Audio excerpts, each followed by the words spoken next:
ஒரு உயிரினம் ஒண்ணு காணும். அதாவது யார் எங்க பொறுக்கி தின்ன கூப்பிட்டாலும் கிளம்பி ஆளா ஓடிடும். பாக்குறதுக்கு நல்ல குள்ளமா சிவப்பு சொக்காய மாட்டிக்கிட்டு மண்டையெல்லாம் ஊதா கலர்ல இருக்கும். அந்த உயிரினம் கொஞ்ச நாளா நம்ம கூட தான் சேர்ந்து சுத்துச்சு. இப்போ எதிர்கட்சிக்கு தாவிடுச்சு. ஏய், என்னத்துக்கு இப்ப இந்த மாதிரி ஜாடபடியா பேசுற? வாங்கி தின்ன வந்துட்டு பாத்தியே பேச்ச. ஏய், யார வாங்கி தின்ன வந்திருக்கோம்னு சொல்றேன்? நாங்க என்னத்துக்கு வாங்கி தின்ன வரணும்? நீ தாண்டி எங்க ஃப்ரெண்டு வீட்டுக்கு வாங்கி தின்ன வந்திருக்க. பாத்திமா, ஏன் ஃப்ரெண்டும் தான், உனக்கு மட்டும் ஃப்ரெண்டு கிடையாது. அது என்னது? பாத்திமா உனக்கு ஃப்ரெண்டா? எப்பதுல இருந்து பாத்திமா உனக்கு ஃப்ரெண்டுமா? சொல்லு. முதல்ல அவ எங்களுக்கு தான் ஃப்ரெண்டு. எங்களை பார்க்க வர்ற போக இருக்கையில நல்ல பிரியாணிக்கு ஆசைப்பட்டு அவளை நீ வளைச்சு போட்டு வச்சுக்கிட்ட. யாரு? நாங்க வளைச்சு போட்டுக்கிட்டோம். ஊருக்கே தெரியாதா என்ன? ரம்ஜான் பக்ரீத் வந்துட்டா போதும், அண்டாவையும் குண்டாவையும் தூக்கிக்கிட்டு 3 பேரும் விடிய காலம்பரே பாத்திமா வீட்டுக்கு வந்து பல்லு கூட விளக்காம பிரியாணி செஞ்சிட்டியான்னு புலம்புவீங்களே, அது யாருக்கும் தெரியாதா என்ன? ஏய், இப்ப என்னடி, நீங்களும் பிரியாணி திங்கலாம் வந்திருக்கீங்க, நாங்களும் பிரியாணி திங்கலாம் வந்திருக்கோம். வந்தமா, குடுக்குற பிரியாணியை தின்னமா, கிளம்பணுமான்னு இருக்கணும். அதெல்லாம் சொல்ல வேண்டிய இடத்துல சொல்லு, என்கிட்ட சொல்லாத. வரைஞ்சு கட்டிக்கிட்டு வந்துட்டளவ ஆளை மோர கட்டியும் பாரு. பாத்திமா, வரும்போது நான் 10 கிலோ ஆப்பிள் வாங்கிட்டு வந்தேன்ல, அதுல ஒன்னு எடுத்து இவளுக்கு ஜூஸ் போட்டு கொடுமா. என்னக்கா 10 கிலோ ஆப்பிள் வாங்கிட்டு வந்திருக்காள்வளா? ஐயோ, அப்ப நம்ம தான் வெறுங்கையை வீசிட்டு வந்துட்டோமா? சரி, கொஞ்ச நேரத்துக்கு அப்படியே அமைதியா விடுவோம். கொஞ்ச நேரம் கழிச்சு அப்புறமா ஆரம்பிச்சுக்கலாம். பாத்தி, பிரியாணிக்கு எல்லாத்தையும் ரெடி பண்ணி வச்சாச்சா? எதுவும் பூண்டு வெங்காயம் உரிக்கிற வேலை இருந்தா கூட. ஆமா பாத்தி, நாளைக்கு எத்தனை கிலோ பிரியாணி செய்றீங்க? போன வருஷம்லாம் ஒரு 50-60 கிலோ பிரியாணி செஞ்சோம். இந்த வருஷம் வேற கேஸ் தட்டுப்பாடா இருக்கா, அதனால சிலிண்டர் எல்லாம் செய்ய முடியாது, விறவடுப்புல தான் ஆக்கணும்னு சொல்லிட்டாவ.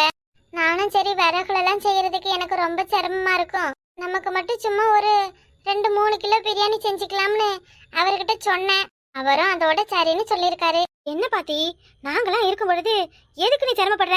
பாத்தி, இங்க பாரு, பக்குவமா உட்காந்துக்கிட்டு பக்கத்துல இருந்து எதை எந்தெந்த அளவுக்கு போடணும், எப்பப்ப என்னென்ன பண்ணணும்னு மட்டும் சொல்லு. அதான் எடுப்பு துடுப்புக்கு இத்தனை பேர் இருக்காதுங்கல்ல. ஒருத்தி அடுப்பு எரியக்கட்டும், ஒருத்தி கரண்டியை போட்டு கிளறட்டும், ஒருத்தி வெங்காயம் உரிக்கட்டும், ஒருத்தி இஞ்சி பூண்டு அரைக்கட்டும். ஐயோ, என்ன இவ போடுற பிளான பார்த்தா எல்லா வேலையும் நம்ம தலையில கட்டிடுவாப்புல இருக்கு.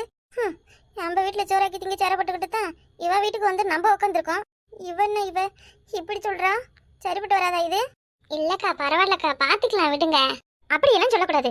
உன் ஃப்ரெண்ட்ஸ் நாங்க இருக்கோம், மேன தோழிகள், உயிர் தோழிகள், உனக்காக எதையும் செய்யற தோழிகள் நாங்க இருக்க முடியும். பாத்துக்கலான்ற வார்த்தையே வரக்கூடாது, பாத்துக்கோ.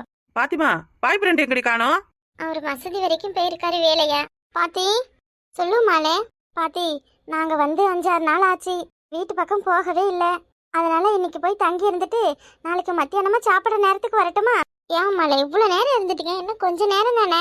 பாத்தி, இப்ப கூட உனக்கு புரியலையடி, வேலை செய்ய சோம்பேறி பட்டுக்கிட்டு விலகி ஓடுறாளுவ. இவ்வளவு எல்லாம் ஒரு ஃப்ரெண்ட்ஸா திங்கிறதுக்கு வந்துட்டாளுவ பாரு. ஓசில சோறு போட்டா விரோதியா இருந்தா கூட இழுச்சுக்கிட்டு போய் திம்பாளுவடி. எக்கா, என்ன நானும் பாத்துக்கிட்டே இருக்க, ரொம்ப பேசுறிய. பர்றா குள்ளச்சிக்கு கோவம் வந்துருச்சே. பண்ணு, ரொம்ப பேசுற. பாத்திமா உங்களுக்கெல்லாம் அறிமுகப்படுத்தி விட்டதே நானு, அதை மறந்துடாதீங்க சரியா? நானும் பாத்திமாவும் தான் 10ஆம் வரைக்கும் படிச்சிருக்கோம். நீ 10ஆம் வரைக்கும் படிச்சியா? ஏய், 1ஆவதோட தான் உன்னை நிப்பாட்டிட்டாங்க, உனக்கு உயரம் பத்தலன்னு அடுத்த கிளாஸுக்கு போகலன்னு கேள்விப்பட்டேன். 10ஆம் வரைக்கும் படிச்சிருக்கன்னு ஏன்டி இப்படி புழுவுற? பாத்திமா, ரொம்ப என்னைய அசிங்கப்படுத்துறாளுங்க. நீ எனக்கு உண்மையான ஃப்ரெண்டா இருந்தா இவளுங்களை இப்பவே வெளியே அனுப்பு. ஐயோ, என்ன லட்சு, அப்படி எல்லாம் பேசாத. எல்லாரும் ஒன்னா ரம்ஜான் செலிப்ரேட் பண்ண தானே வந்திருக்காங்க. சின்ன பொண்ணு, இப்ப என்ன பாத்திமா, நான் தப்பா சொல்லிவிட்டேன்? ஐயோ, ஒரு பேச்சுவார்த்தைக்கு கூடமா ஒன்னும் சொல்லக்கூடாது. லட்சுமி, இன்னைக்குதான் உனக்கு கோவம் வருதா? தெருவுக்குள்ள என்கிட்ட குமுறு குத்து வாங்குவியா அப்பலாம்? இப்போ எதிர்கட்சியில ஜாயின் பண்ணிட்டால, அப்படித்தான் இருப்பா. வெக்கங்காட்ட சிரிக்குவ. சி, யார் எங்க சோறு போட்டாலும் வாயை பழந்துக்கிட்டு வந்துருது. லட்சுமி, தேவையில்லாத பேசாதமா. பாத்திமா உனக்கு எப்படி ஃப்ரெண்டோ எங்களுக்கும் அப்படிதான் ஃப்ரெண்டு. நாங்க ஒன்னும் சோறு திங்கிறதுக்காண்டி வரல, பாத்திமாவை பாக்கிறதுக்காண்டி தான் வந்தோம். பாத்திமா இருக்க சொன்னதால தான் இருக்கோம். என்ன பாத்திமா, நாங்க கிளம்புறோம். ஐயோ, ஏன் அப்படி 2 பேரும் சண்டை போட்டுக்கிறீங்க? நீயே சொல்லு, நீ எங்களுக்கு ஃப்ரெண்டா அவளுக்கு ஃப்ரெண்டா? என்னடா இது வம்பா போச்சு? சொல்லு பாத்திமா, சொல்லு. இன்னைக்கே இதை முடிச்சு விட்டுறலாம் பாத்திமா. பாத்திமா, எங்களுக்கு தான் ஃப்ரெண்டுன்னு சொல்லு. 10 நாளா உங்க வீட்டுல உட்கார வச்சு எங்களுக்கு பகுமானமா எல்லாத்தையும் செஞ்சு கொடுத்த. இந்த 10 நாள் நாங்க உங்ககிட்ட எப்படி பழகிருப்போம்? ஏடி, 10 நாளா வந்து உட்காந்துக்கிட்டு ஒருத்தி உயிரை எடுத்து கொட்டிக்கிட்டு இருக்கீங்க. இத போய் ரொம்ப பெருமையா பேசிக்கிறீங்க. எழுந்து ஓடுங்கடி மரியாதையா. எனக்கு விறவடுப்புல பிரியாணி செய்யணும்னு சொன்னதும் போதும், இன்னைக்கு நாங்க போயிட்டு நாளைக்கு நேரம் திங்கிறதுக்கு வரோங்கிறீங்க. சி, இதுல இருந்து தெரியல. அன்னைக்கு பாத்திமாவுக்கு மேலுக்கு முடியாதப்ப யார்கிட்ட சாப்பாடு வாங்கினா? என்கிட்ட தானே வாங்கி சாப்பிட்டா. இதுல இருந்து தெரியலையா யார் உண்மையான ஃப்ரெண்டு பாத்திமாவுக்குன்னு? ஐயோ ஏக்கா, என்னக்கா இப்படி எல்லாம் சொன்னாதான் பாத்திமா அவளுக்கு புத்தில உரைக்கும். ஓசில பிரியாணி திங்கிறதுக்காக என்னென்ன பேச்சு பேசுறாங்க பாரு. இவ்வளவு நாள் இவங்களுக்கு தெரியலையா நீ இருக்கிறது கணக்கு? இன்னைக்கு ரம்ஜான் தான் வந்து உட்காந்துக்கிட்டாளுங்க. அப்படி சொல்லுக்கா. இன்னைக்கு பைப்ல தண்ணி வரல, பாத்திமாவோ வெளியே வராத பிள்ளை, ஒரு 2 குடம் தண்ணி எடுத்து கொடு லட்சுமின்னு கேட்டதுக்கு என் பையன் பாலுக்கு அழுகுறான்னு கிளம்பி 10ஆவது படிக்கிற பையனுக்கு பால் கொடுக்க போனவ தானே அவ. ஐயோ, எனக்கு என்ன பண்றதுன்னு தெரியலையே. ஏக்கா, சண்டை போட்டிக்காதீங்கக்கா. இல்ல பாத்திமா, இன்னைக்கு இதுக்கு ஒரு முடிவு கட்டி ஆகணும். ஃப்ரெண்டு ஃப்ரெண்டு ஃப்ரெண்டுன்னு ரொம்ப பெருமை பத்திக்கிறாங்களே. இவளுங்க வண்டவளத்து தண்டவளம் கேட்டாதானே என் மனசு ஆறும். அக்கா பாத்தி, அன்னைக்கு 10 கிலோ சக்கரை வேணுமடி, பாதாமல் செய்யறதுக்கு சக்கரை பத்தலன்னு கேட்டதுக்கு பக்கத்து விடு ரேஷன் கடைன்னு எல்லார்கிட்டயும் கடை வாங்கி உனக்கு வாங்கி கொடுத்தனடி. ஆமாடி பாத்தி, ஒரு கடைக்கு போகணும், ஒரு பால் பழம் வாங்கணும், இல்ல ஒரு முட்டாய் கிட்டாய் வாங்கணும்னா உடனே என் மவனை கூப்பிட்டு விடுவையடி. மறந்துட்டியாடி? செஞ்சதை சொல்லி கட்டலங்க பாரு. இப்ப 2 பேரும் சண்டை நிறுத்த போறீங்களா இல்லையா? ரம்ஜான்னா என்ன நினைச்சுக்கிட்டீங்க? 30 நாள் முழு மனசோட அல்லாவுக்காக பச்சை தண்ணி கூட குடிக்காம நோன்பு இருந்து ரம்ஜான் அன்னைக்கு எல்லாரும் சமம், எல்லாரும் ஒண்ணு, அன்புதான் எல்லாமேன்னு சகோதரத்துவத்தையும் சந்தோஷத்தையும் எல்லாருக்கும் கொடுக்கறது தான் ரம்ஜான். நீங்க என்னன்னா ரம்ஜான் கொண்டாடுற என் வீட்டுக்கு வந்து இப்படி அடிச்சுக்கிறீங்க? எல்லாம் இந்த ஒரு வாய் பிரியாணிக்காக தானே 2 பேரும் அடிச்சுக்கிறீங்க. நாளைக்கு உங்க எவனுக்குமே பிரியாணி கிடையாது, போங்கடி. மத்த நாள் இந்த பாத்திமா இவனுக்கு கண்ணு தெரியல, ரம்ஜானுக்கு தான் பாசம் பொத்துக்கிட்டு வருது. பாத்தி பரவ என்னக்கா?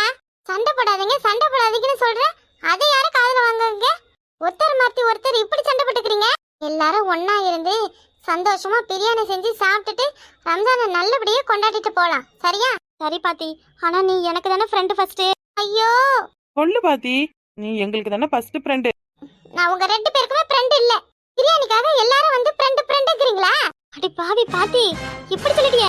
அப்ப பேசாம வாயை மூடிக்கிட்டு பாதாம் பாலை குடிச்சிட்டு பிரியாணி செய்யற வேலையை பாருங்க. எல்லாரும் ஒன்னா சேர்ந்து பிரியாணி செஞ்சு சாப்பிட்டு ரம்ஜானை சிறப்பா கொண்டாடுவோம்.